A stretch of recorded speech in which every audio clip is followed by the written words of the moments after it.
Hello and happy International Youth Day. My name is Donna and I'm delighted to welcome you to this special celebration hosted by the Commonwealth Secretariat.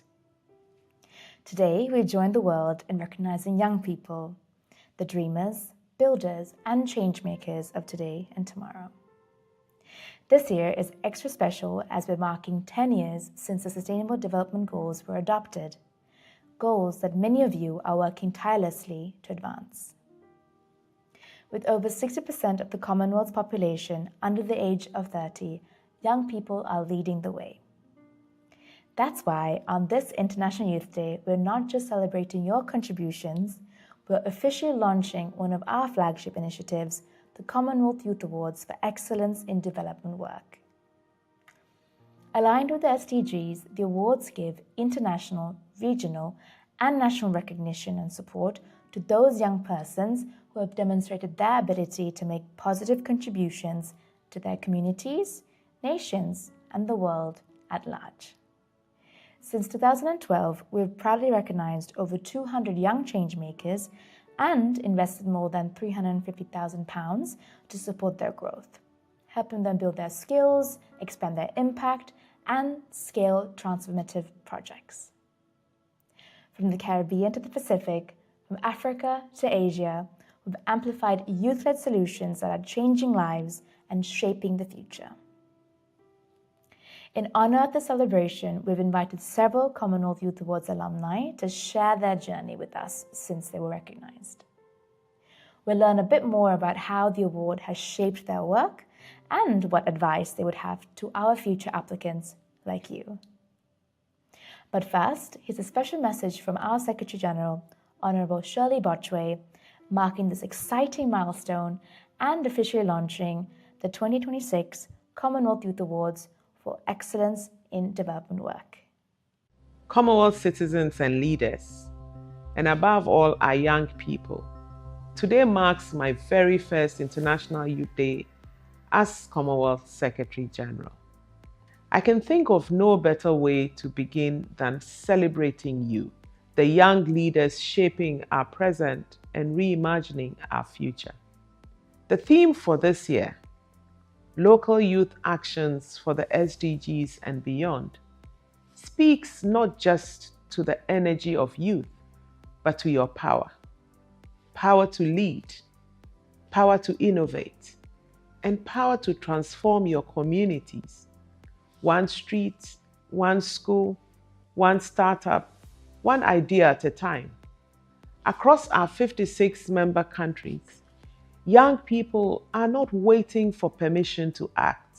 They are building sustainable farms, launching climate apps, mentoring students, running for local office, and turning the global goals, the SDGs, into local living realities.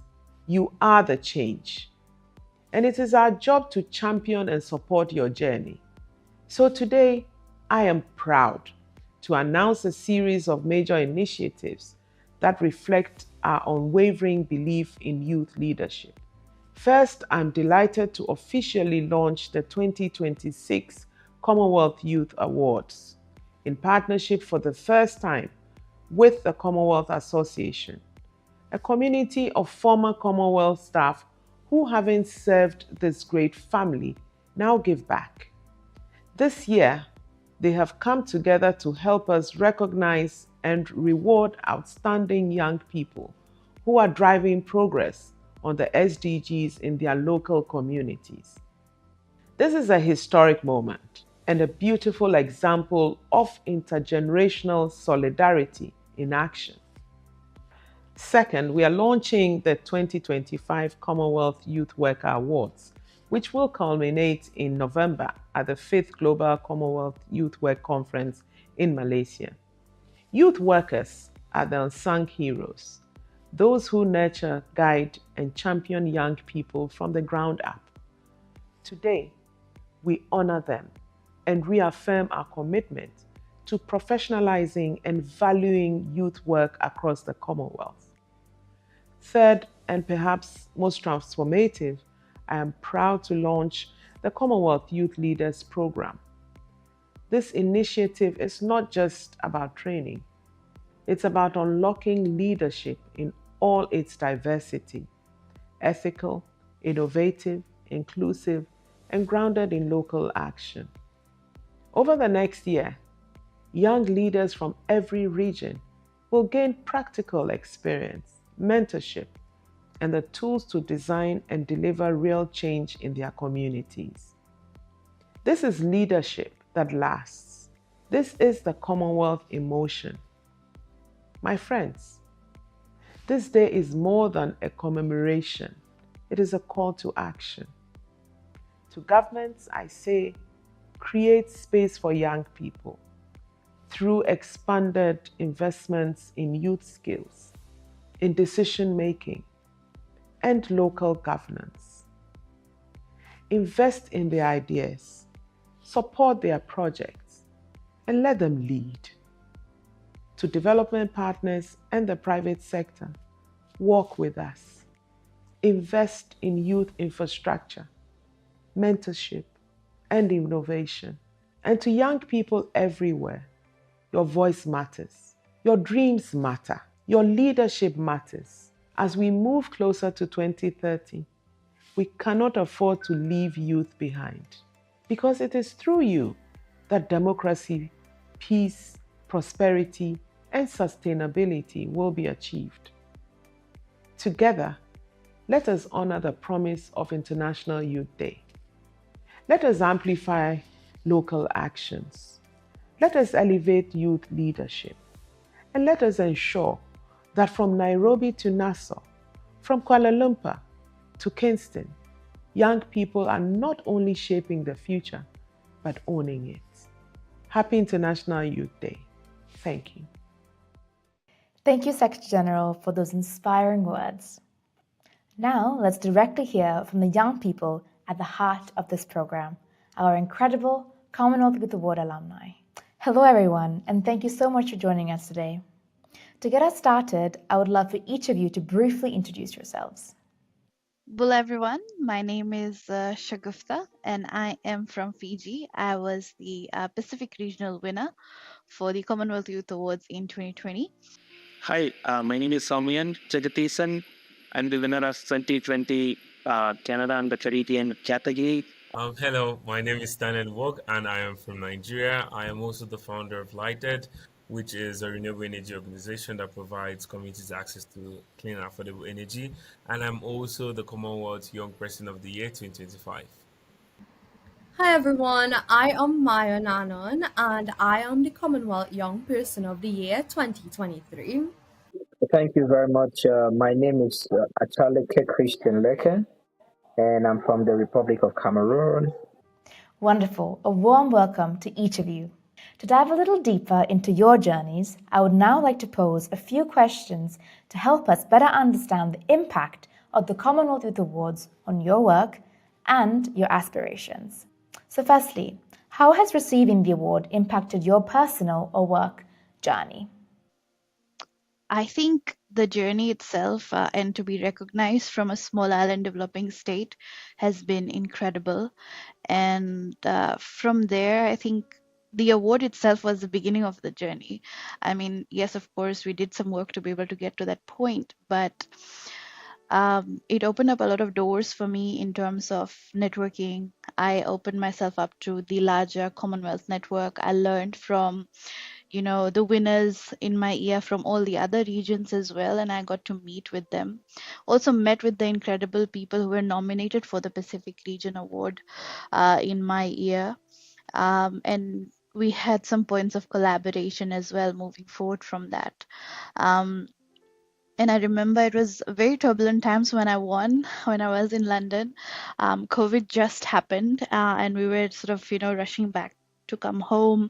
A lot of things were impacted, but being part of the community really helped to get more opportunities, to be able to access more networks within that space, within the work that I was doing.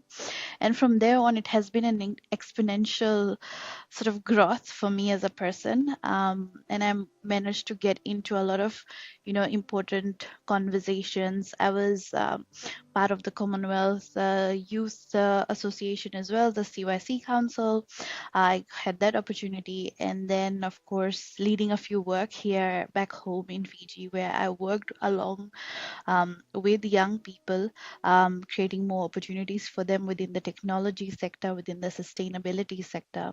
And then leading, and eventually I had the opportunity to lead an organization where we were asked to diversify Fiji's economy and look at creating employment opportunities and economic opportunities for the people of Fiji. I don't think those opportunities would have transpired if I was not connected to my network, which I made through these awards. The primary thing that we got from we as in a project got from this particular award is global visibility immediately for our biodiversity work. Back in 2020, the world was like a lot more different. This was just before the pandemic. So the award gave a significant boost to our work. There was an aspect of credibility that we received because Commonwealth is such a big organization, and getting awarded by the Commonwealth adds a lot more credibility to your work. Other than that, it's also a lot of personal motivation because our project had so many volunteers and researchers who were involved trying to bridge together the data gap that we were trying to bridge together. So all of those things were possible when we received this award back in 2020. The other important aspect is I was able to personally connect with many people in the industry who were directly working at the Secretariat, subsequently through the networks that Commonwealth Secretariat had, the Commonwealth Climate Initiatives, like the number of youth networks that were supporting, climate and environmental initiatives. I got visibility and support, and the work got credibility from all those reputable, people who are working in the, in this space. So that was kind of, one of the important impacts that I felt, the award actually gave to myself personally and also to the project we had.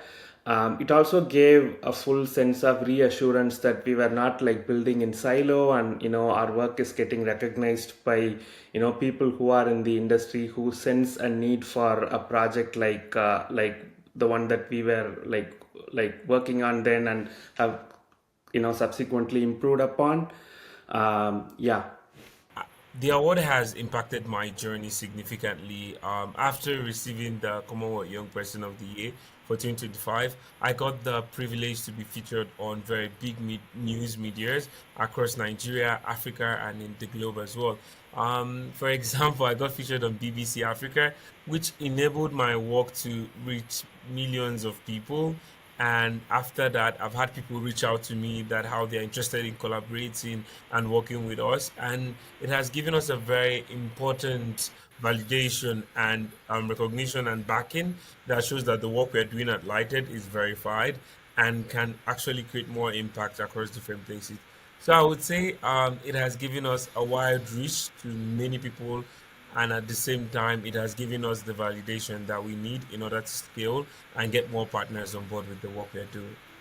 Receiving this award has really helped me continue doing the work that I'm doing. It's really bring a lot of recognition towards the work that Autism Siblings and Friends Network has been doing, for autistic persons in our country, Trinidad and Tobago, as well as our Autism Center, Rahul's Clubhouse. I named it after my brother Rahul. It's really just allowed us to take our work a step further in my country, and it's just continued to motivate us in the sense that we have been doing this, but I have been doing this since I was 12 years old, and I haven't really received support or funding from our government here, but yet we still continue to find a way to make things work and to make it sustainable enough. So it's just continued to, it doesn't stop me, as much as we face so many barriers and so many red tapes along the way. It just, it really allows me to continue doing what I'm doing, and it makes me, this award wasn't just for me, it was for every single youth volunteer who has been with us since the start. It's for every single person who has helped me from where when we started with just like 5 or 6 of us volunteering to the youth group, that has grown into over 1,000 youths being a part of us. So it really has grown.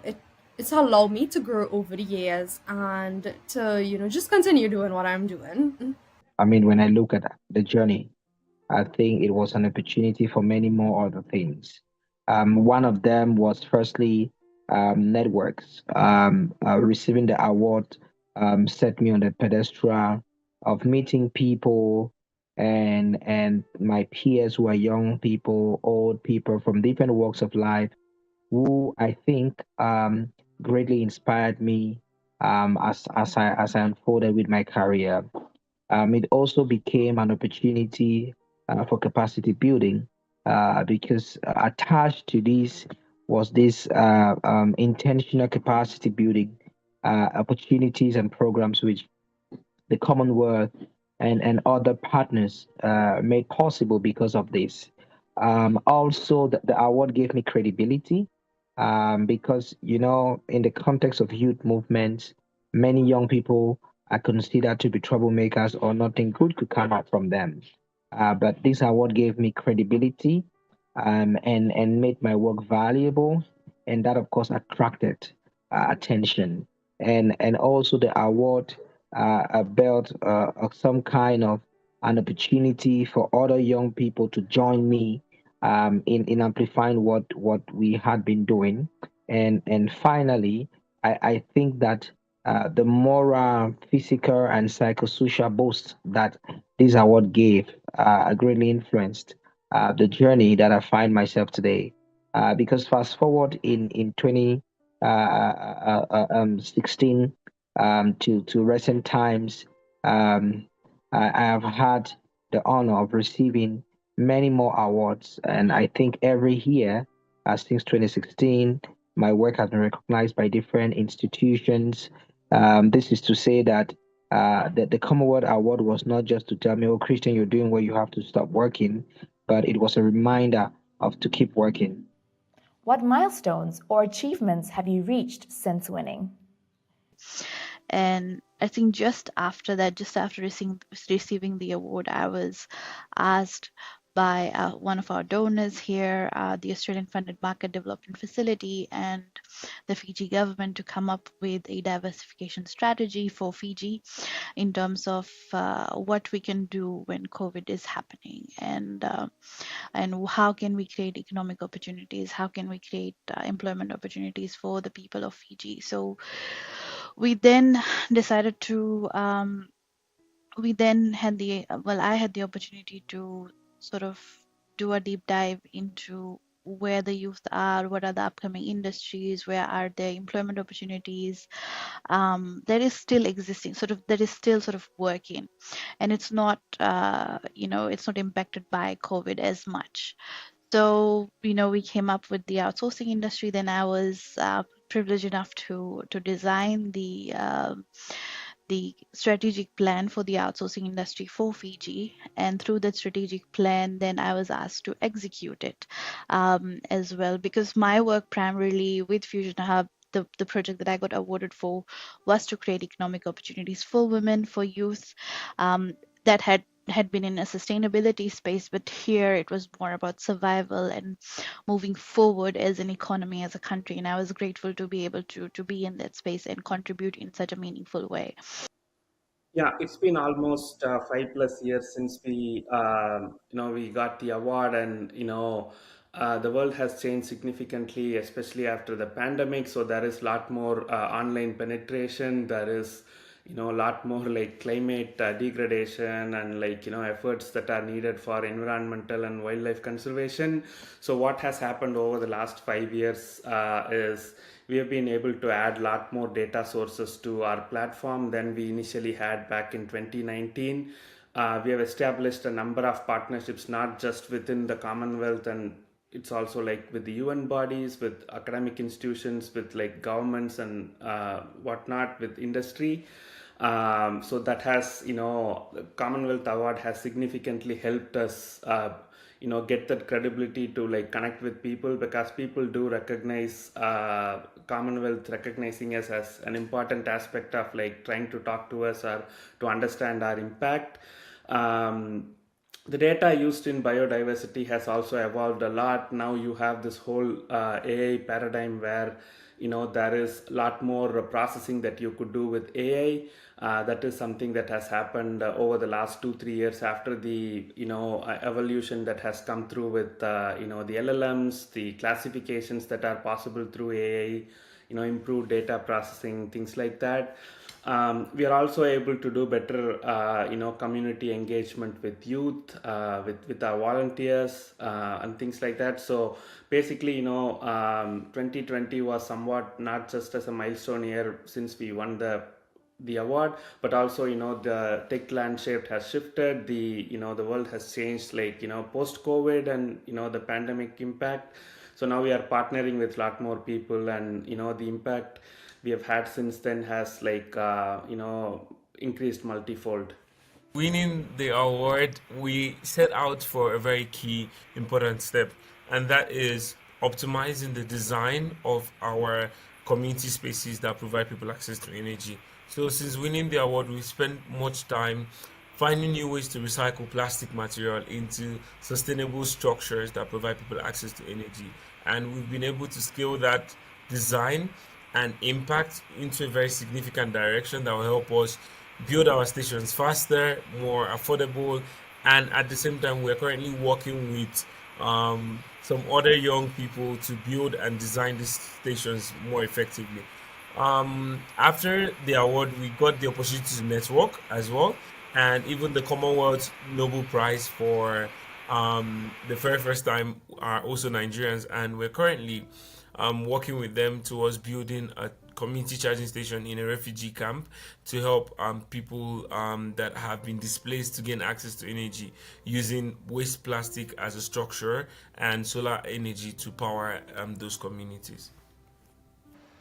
It's been 2 years since I was named the Commonwealth Young Person of the Year 2023, and since then it's just been super amazing. I mean, of course, there are all the struggles in the background that I never really speak about, but I'm proud to say that this year I am graduating with a BSc in Youth Development work in November. It's something that I'm really passionate about, and I love working with young people.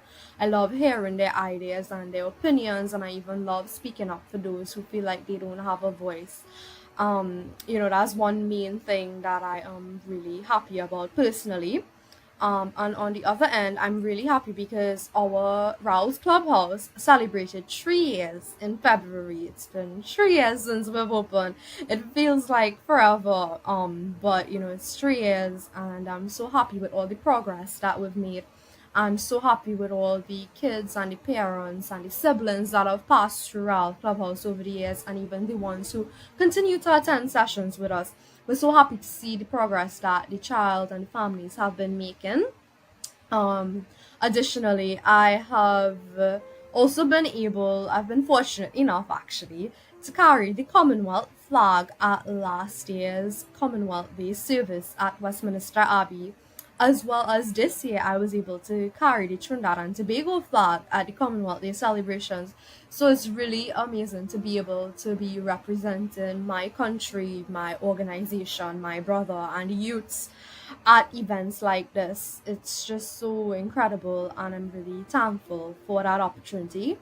Additionally, we've been able to embark on bigger fundraisers. So, I mentioned Rouse Clubhouse, which has been in existence for the past 3 years. We still don't have our own building.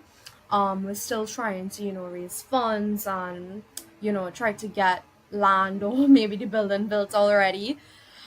So we could have a bigger, better space for kids with autism and their families to come to, so we could offer more therapy and services and so on. We've embarked on bigger fundraisers. Last year, we hosted the first ever Autism 5K run and fun walk. We started off with 500 people. This year, we held it again. It was our second year. We were hoping to have 800, but we sold out so quickly that we've raised it the number to 1,000 participants, and hopefully next year, it grows to 1,500 people. So it's just been super busy since I've become the Commonwealth Young Person of the Year, and I'm just so, happy with the work that we're doing. I think at the end of the day, it's a really fulfilling journey to see that everyone is benefiting from it in one way or the other, and it's not just the autistic persons that are being impacted. It's their families, their parents, their caregivers, their siblings. In additionally to that, it's the wider society as well, because we've hosted so many training sessions and workshops throughout Trinidad and Tobago, from prominent to rural areas, for all age groups, preschools, primary schools, secondary schools, people in workspaces. So autism has become more known here in Trinidad and Tobago. And you are hearing so many people who know someone with autism, or they have a child with autism, and additionally you're seeing more and more persons with autism coming out into public spaces. So their parents are actually taking them out to the malls, to the parks. They're not afraid to leave them at home. So you can see the progress that is being made. However, there's still so much more room for improvement in terms of having them in mainstream schools, in terms of the diagnosis time being less. So we are making as much steps as we can as an organization, but of course, collaboration needs to happen on a national level. One of the key milestones also is how this opportunity shaped me as a key stakeholder in the policy space when it comes to youth peace and security. Within the Commonwealth, since I was recognized as a peace builder, it gave me the credibility to be able to speak in spaces where usually few young people were going to speak, and representing a continent that usually young people of my age, you don't see them in policy conversation. But I mean, this credibility was important. And I would say that my engagement in shaping the youth peace and security agenda, the different UN Security Council resolution on youth peace and security was thanks to this, and the great outcome of this was how 2018 I supported the advocacy process during the Commonwealth Head of Governments meeting for member states to adopt the youth peace and security agenda. This was a big one for me because I had first-hand impact shaping how member states should be able to consider young people. And I think this is continuing today in the Commonwealth. So it's part of the legacy that this was able to set up. The Youth Peace Ambassadors Network that I was coordinating, I see it today still working, still functioning. And it's always elating to see that the things that we were part of shaping because of the credibility we were giving lives on. I think also since after that I featured 5 times, in the list of most influential young Africans, I think this is because of that platform. And to also say that when we look at our programming today, I've had the opportunity to lead several other groundbreaking initiatives, including in the conflict in the Boko Haram hit region in my country. I decided to set up a free school program to support children who are mostly recruited and used by terrorist groups. And this initiative is transforming lives in this region. It demonstrates that young people can be able to do things, differently, and it's changing perspective. I think another benefit, another milestone was that this award gave me the opportunity to be in a better position to acquire the Chevening Scholarship. And that's how I found myself studying in the UK. And after the scholarship, I got involved into publications. And now I think I have over 12 publications, from books to journal articles and others, which are out there. And these were all the inspirations coming from the fact that the little things that we were doing in local communities with little or no funding, with no one really believing about you, it's worth doing. I think this is the message behind this recognition, and also the mentorship I had from some of the staff of the Commonwealth Secretariat. Len Robinson, I think he's still there. He will make time to talk. Sushil, and our then director, I think Catherine, our then director then, who used to make time to talk and to share and to mentor. And these were some of the beauty, of it. It also reminded us of the importance of looking out, for others. So I think these are really key milestones, which I think a lot of them also could be seen, because if you look at my career, I mean, just a Google on the internet, you could see that my career from 2016 after the award to date has been an amazing leap, from A to B, um, but right up to say T, So it's a big leap which I've had in terms of my career, and I'm just 35. It means there's still a good journey, being a presidential appointee, being part of serving as a member of government. Somehow only reminds us that platforms which are given should be held very strongly. And my country as well, the Commonwealth Department at the Ministry of Foreign Affairs in my country also leverage on this to help strengthen the works of young people in Cameroon. And finally, what advice would you give to this year's applicants?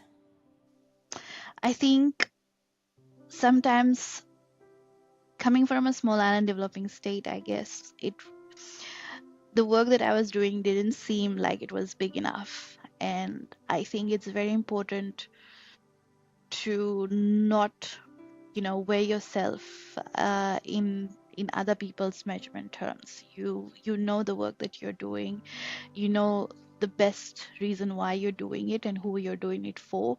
So put your best foot forward in your application. I would say write your story, what inspired you, why are you doing this, tell your backstory, and don't be shy about it.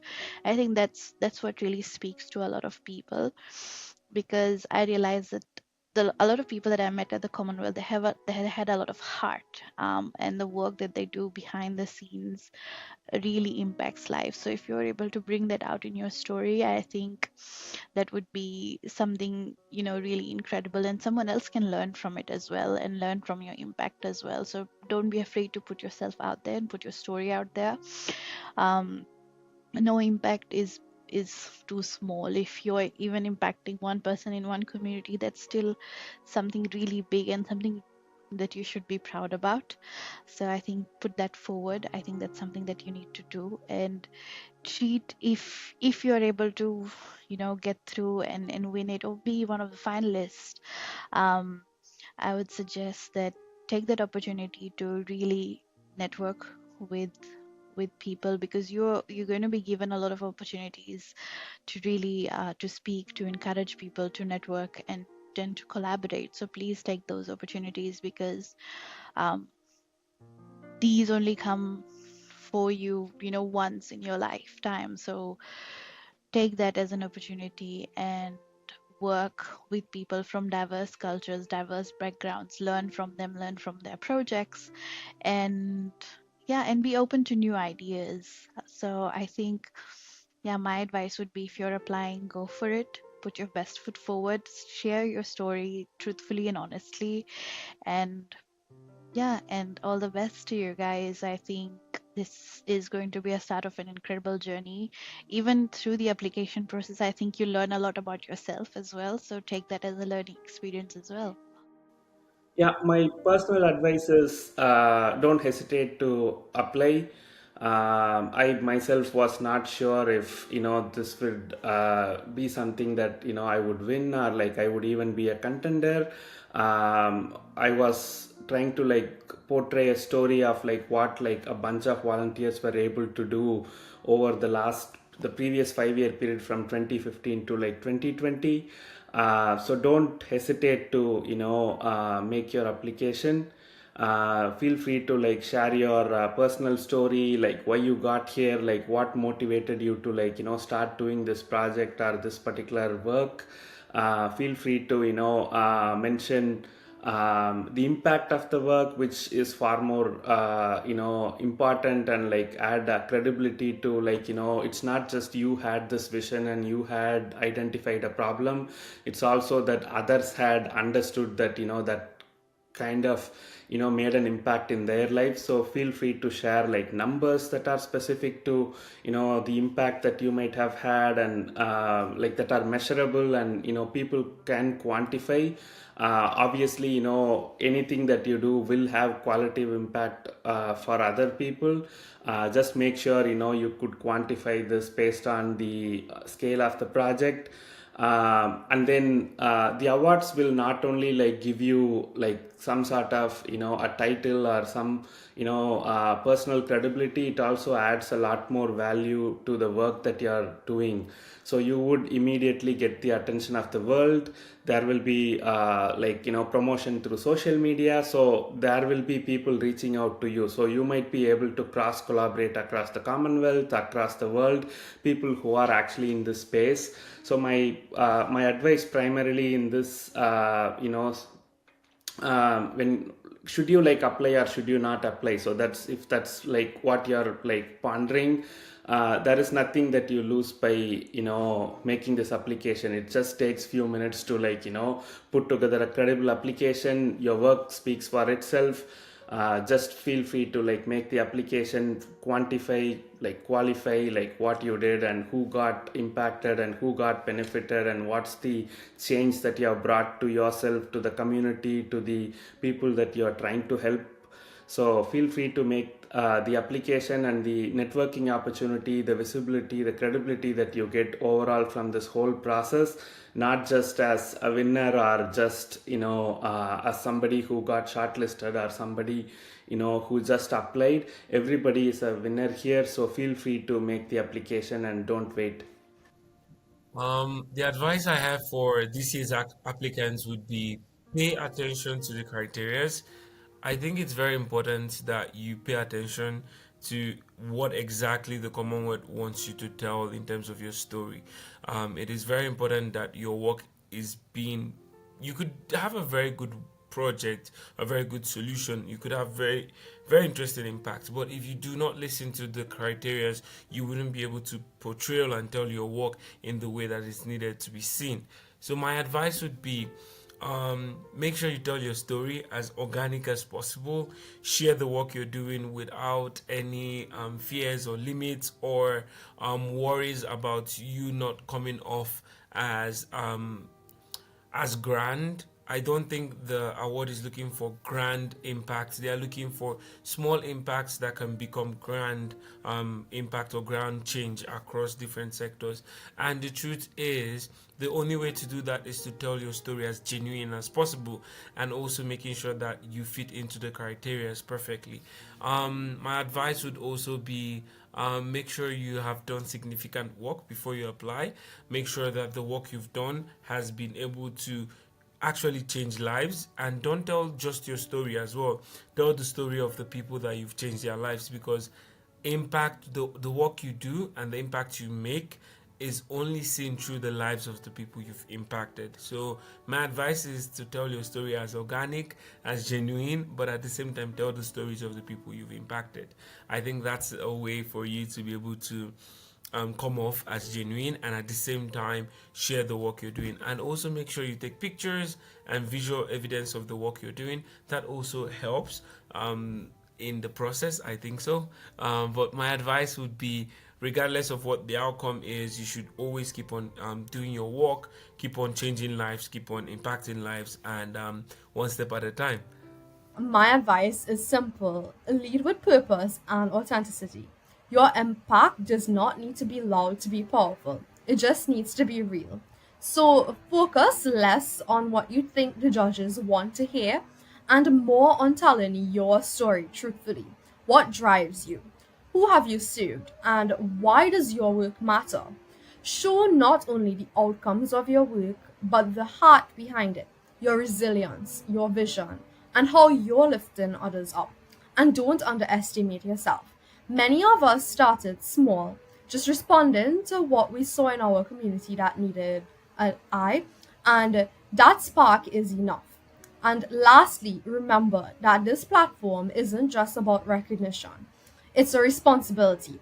And you just have to be ready to grow, collaborate, and carry your community's voice with you.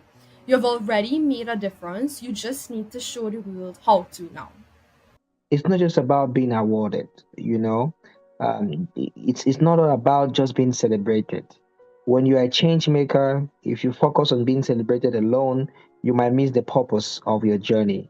We need to look at the award as a platform to do more. I think that's my first message, and for them to also know that the Commonwealth and its opportunities goes spans beyond the award. The fact that you find yourself in an institution that connects over 50 countries plus becomes an added value because um, you are able to leverage on the credibility of the institution. And for those who might not win or anything, awards are not necessarily a testament of how good you are, but it's a recognition of effort.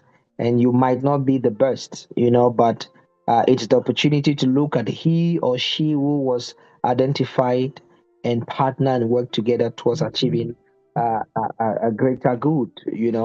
Um, and also I think that my last two reflections is um, um, for those who are willing to apply, you have to take your time and you have to focus on what makes you different, what makes you a special person, and what are the things that you've done that is changing lives. I think that's what my application had that made me a leading candidate. And interestingly enough, all those who were part of the process, their profiles were all amazing. But in the midst of that, you need to really sell yourself in a way in which you're seen valuable, and also to remember, you know, um, you need to become the better version of yourself after the award. I am every day. My wish is for the Commonwealth to leverage on people like us who went through this process and have grown to become even much more better, to inspire more. And that's why speaking to my peers today through this platform is to say that um, after winning or after submitting, you need to keep working, because the work we do for community is not because we have to be awarded or recognized. It's service to humanity, and it's so transformative because when you see and touch the change, it makes you a better person, and you are building the world for your children's children, because that's what I ask myself every day as a parent today. What world am I building for my kids to inherit? you know and for us working on peace and security and very complex issues, it's even much more worrying. And that's why our intention is not about focusing on being recognized or not, but seizing the platform like I shared. So that what changed my life. And today I think that I'm a better version of myself, not just because of the award, but the things that came around it and the things that I leveraged on during that period. I mean, these are my advice, to share with young people. And of course, we're always there to mentor. A huge thank you to all of our alumni for sharing their stories. Your journeys are powerful reminders of what's possible when young people are supported and celebrated. We hope their experiences inspire you to believe in your own impact and to consider applying for this year's awards. And if you're wondering what kinds of projects we have supported so far, you're in for a treat. Join us as we look back on our inspiring journey of youth-led change across the Commonwealth.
Now it's your turn. Are you a young leader creating change in your community? Whether you're an innovator, educator, activist, or journalist, we want to hear from you. Thank you for joining us for this wonderful program celebrating youth power and agency. 10 years of youth impact all across the Commonwealth, localizing these SDGs in every part of our communities and our Commonwealth countries. Thank you to all our past winners. The work you do is invaluable, shaping the lives of people everywhere. And we thank you for your service to the Commonwealth and to your communities and to your countries. If you're thinking about joining, why not get nominated? Why not get your application sent through for the Commonwealth Youth Awards this year? The next change maker could be you. We could be talking about you in the next 10 years for the impact you have had. Thank you again for being a part of this program. Have a happy International Youth Day. Peace.